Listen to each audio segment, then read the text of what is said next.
ہم نے دیکھا ہے کہ کسی شخص کو سارے لوگ مان لیتے ہیں لیکن 3 لوگ کم مانتے ہیں۔ عمومی طور پہ کسی شخص کی گھر والی اس کی عظمت کی قائل ہو تو یہ بڑی بات ہوتی ہے، عمومی طور پہ ایسا نہیں ہوتا۔ اسی طرح جو چچا زاد بھائی ہوتے ہیں جسے شریکہ برادری ہم اپنی زبان میں کہتے ہیں، تو ساری دنیا مان لے، شریک نہیں مان لے۔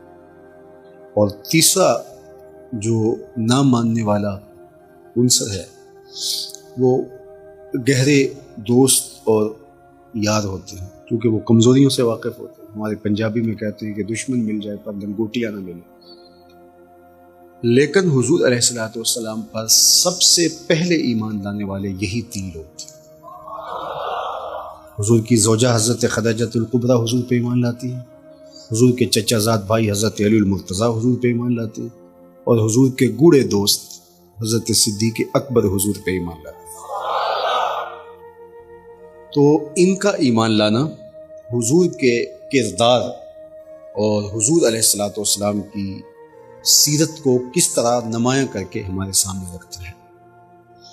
اب آئیے دیکھیے، حضور کی سیرت کے عنوانات کو سب نے بیان کیا ہے، اپنوں نے تو بیان کیا ہی کیا ہے، غیروں نے بھی بیان کیا۔ مستشرقین نے باقاعدہ حضور کی سیرت پہ کتابیں لکھی، معاندین اسلام نے بھی حضور کی عظمتوں کو مانا ہے۔ اور الفضل ما شہدت بہ الاعداء، کمال وہی ہوتا ہے جو دشمن مانے۔ لیکن میں آج کی اس نشست میں آپ کے سامنے حضور کی سیرت کا وہ عنوان رکھنے جا رہا ہوں جو حضور کی زوجہ محترمہ حضرت خدیجہ الکبریٰ نے بیان کیا۔ یہ حضور علیہ الصلوۃ والسلام کی ہم نشیں، حضور علیہ السلام کی رازدار اور حضور علیہ الصلوۃ والسلام کی مونس اور غمخوار خاتون ہیں، بلکہ حضور حضرت خدیجہ الکبریٰ رضی اللہ تعالی عنہ کے انتقال پر باقاعدہ 1 سال عام الحزن کے طور پہ بسر کرتے ہیں، دکھ کا سال، غم کا سال۔ ان کے انتقال سے حضور علیہ السلام کافی بے چین ہوئے، ان کے وصال کے بعد جانور ذبح کرتے اور حضرت خدیجہ الکبریٰ رضی اللہ تعالی عنہ کی سہیلیوں کے گھروں میں بھیجتے اور کثرت سے ان کا ذکر کرتے۔ ام المومنین حضرت سیدہ عائشہ رضی اللہ تعالی عنہ فرماتی ہیں، میرا ان سے جو تعلق تھا تو مجھ سے نہ رہا گیا، تو میں نے ایک دن کہہ دیا، حضور آپ اس بوڑھی عورت کا تذکرہ نہیں چھوڑتے۔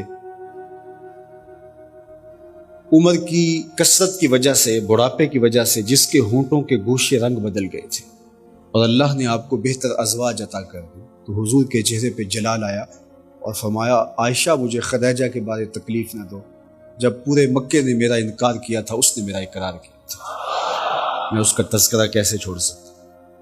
اور کہتے ہیں اس کے بعد میں نے پھر کبھی ان کے بارے میں کوئی بات نہیں کی۔ اب حضور پہ جب قرآن کا نزول ہوا تو حضور علیہ السلام نے ایک کیفیت کو محسوس کیا، اور واپس جب گھر پلٹے تو حضور کا بدن سردی محسوس کر رہا تھا، تو ام المومنین سیدہ خدیجہ الکبریٰ سے حضور نے کہا، زملونی یا خدیجہ مجھے چادر دو، مجھے سردی لگ رہی ہے۔